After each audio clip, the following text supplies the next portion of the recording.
Hello and welcome to World Talks here on TVP World. I'm your host Benjamin Lee, and please join me and my guest on this next interview. The EU's carbon border adjustment mechanism has entered a new phase in 2026, shifting from emissions reportings to real financial obligations for importers. Designed to prevent carbon leakage and protect European industry, CBAM is already influencing global supply chains, trade patterns, as well as investment decisions. Joining us today on TVP World to discuss what this means for businesses and international trade is Tomasz Włostowski, Managing Partner at EU Strategies, Specialist in EU Policy and Regulatory Affairs. Hello, sir, and welcome to TVP World. Hello. All right, so now CBAM is now fully operational in 2026. Can you give us a little bit of insight on how this differs from previous climate-related regulations? Well, absolutely. Look, for the last 20 years, the EU has had a carbon pricing system in the EU that's called the EU ETS, which basically burdens all EU energy-intensive industries with the carbon cost. So basically, all the industries that are consuming fuels and burning fuels and emitting greenhouse gases, predominantly CO2, but also methane and some other gases, they have to pay for those emissions. So for every ton of emissions, they have to buy ETS allowances, which currently trade at about 70, 80 euros. So if you're producing energy-intensive products in Europe, basically we're talking about chemicals, we're talking about paper, we're talking about steel, fertilizers, ceramics, fuels, you're paying for your carbon emissions, and nobody else in the world is doing that.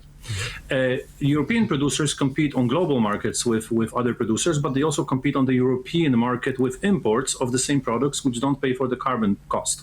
So essentially the CBAM, which was introduced in 2023, is supposed to equalize this cost. So essentially when imports of those emitting products are coming into the European Union, the importers will have to submit similar allowances to European producers.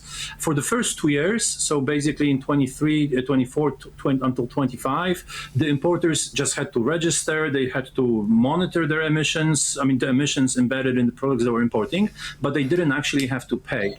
From the 1st of January this year, the importers will have to pay. So essentially everything that they're importing starting from January 1st, 26, so this year, they at the end of this year, starting somewhere in the middle of next year, they will have to pay for all the emissions embedded in the products that they've imported throughout the year, which essentially equalizes the competitive conditions between European producers and those imports. And just the final thing here, the first 5 sort of sectors that are covered by CBAM, because CBAM doesn't cover everything yet, that's basically steel, aluminum, cement, fertilizers, and electricity. All right, now, will this actually help reduce global emissions, or is there a risk that it simply just redirects trade flows to other non-EU markets? Well, this is an excellent question, actually, and I would say CBAM has, in theory, it's got 2 or 3 objectives. So the first objective, and depending who you ask, they're going to give you a different objective. If you ask sort of the left wing in the European politics, if you ask the NGOs, if you ask everybody that's concerned about climate, they will tell you that, look, the purpose of CBAM has got to do with forcing other countries to also introduce carbon emissions. Because essentially what's happening, what does CBAM do? CBAM makes products produced in third countries, the ones that are emitting less, they're becoming more competitive on the European market because they have to pay less for their emissions because they don't have the emissions. So the more sort of climate-friendly your product is, the better access it has to the European market. However, if you ask the European producers what is the purpose of CBAM, for them, the main purpose of CBAM is going to be to equalize the conditions of competition. So it's got nothing to do with lowering the carbon footprint in third countries. What it's got to do primarily with is basically ensuring that European producers can compete on the same sort of level playing field. And you are absolutely correct to point out that one of the sort of unintended consequences of this might be actually that all the emissive products from third countries are going to some other markets, and only the cleanest products are being redirected to the European market, but essentially no major emission reduction is achieved, and it's something we call sort of in the jargon as resource shuffling. So basically we're sending only the clean products to Europe, whereas all the dirty products are going somewhere else. At the end, nothing changes, and that is a big concern. Right now, you're telling us that there's only 5 things on the 5 item on the list right now, but I can already see perhaps a shift in pricing and the whole market. Do you think this is going to have a ripple effect on everyday consumer prices and products that are related to these items on the list? Well, listen, you're absolutely, yeah. So this is a very good question, a very good point. We should point out here that, initially we have the 5 first products, but eventually CBAM is supposed to cover everything that's covered by ETS. So just to give you a couple of examples, paper currently is not covered by CBAM, but it's covered by ETS. So paper in theory is supposed to be in CBAM as well. Ceramics, fuels, chemicals. So a lot of products are not in CBAM yet, but they should be.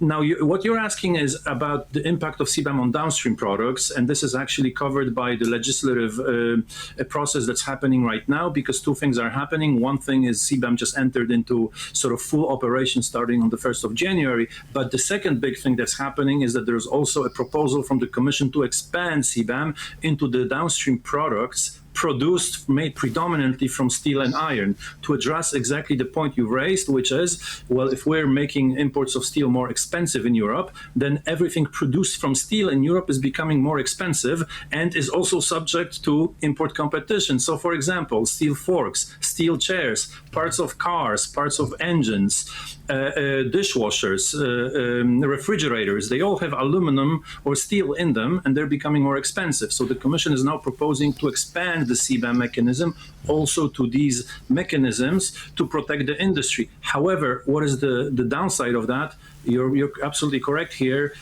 In theory, the prices of consumer products will start to rise as a result of CBAM's expansion to new sectors and to downstream sectors. Now, what impact will the introduction of these regulations have on the Polish economy as a whole?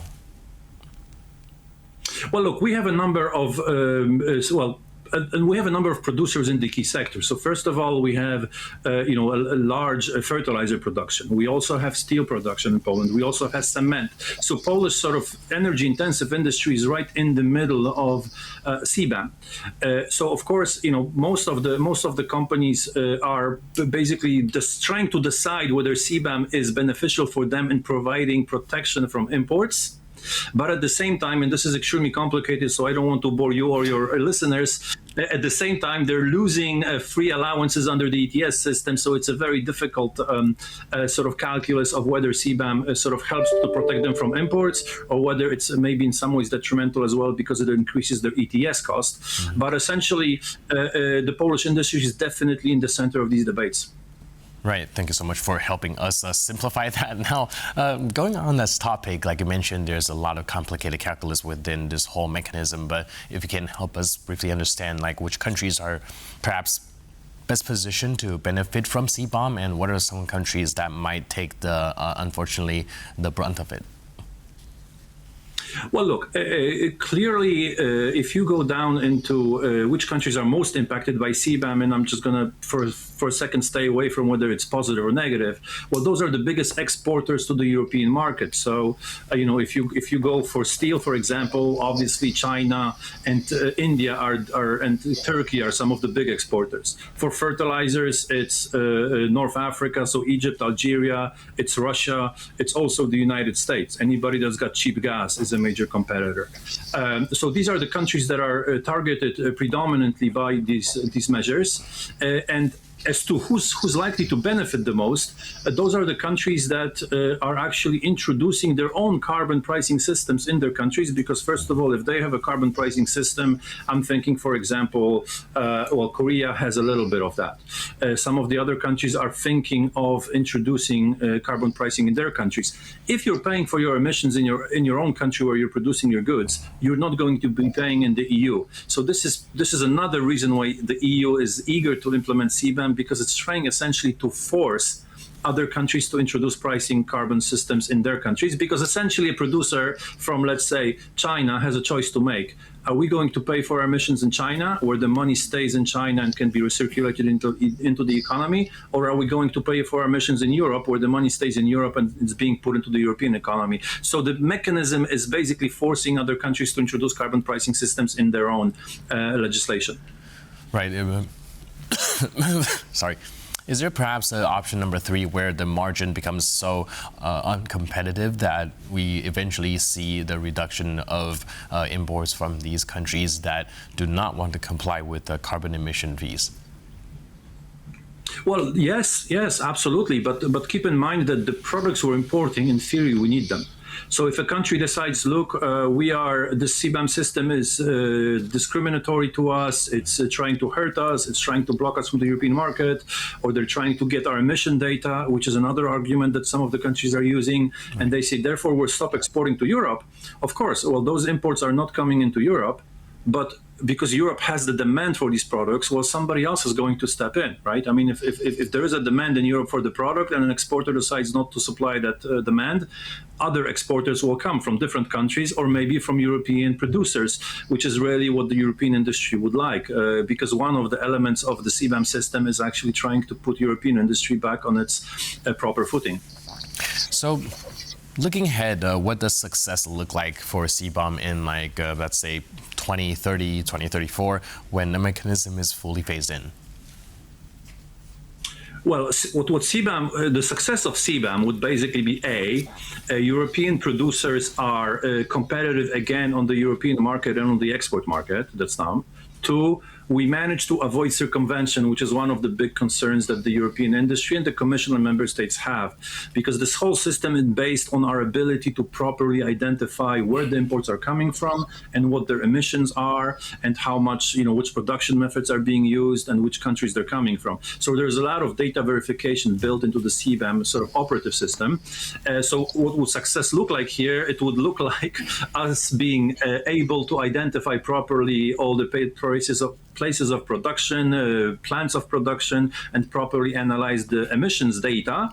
And as a result of all those factors playing together, the success would be that the emissions start dropping because the foreign producers that are supplying the European market, let's keep in mind, European consumers are quite rich, so the prices on the European market are quite higher than on the rest of the world, and therefore the European market is attractive. So there is actually a benefit to foreign producers trying to limit their emissions to keep access to the European market. So success here would be they keep exporting to the European market and their emissions are falling. And as a result, the prices are falling as well because CBAM cost doesn't affect them as much. All right, that does sound like a monstrous task to tackle. I don't know how you guys economists do it, man.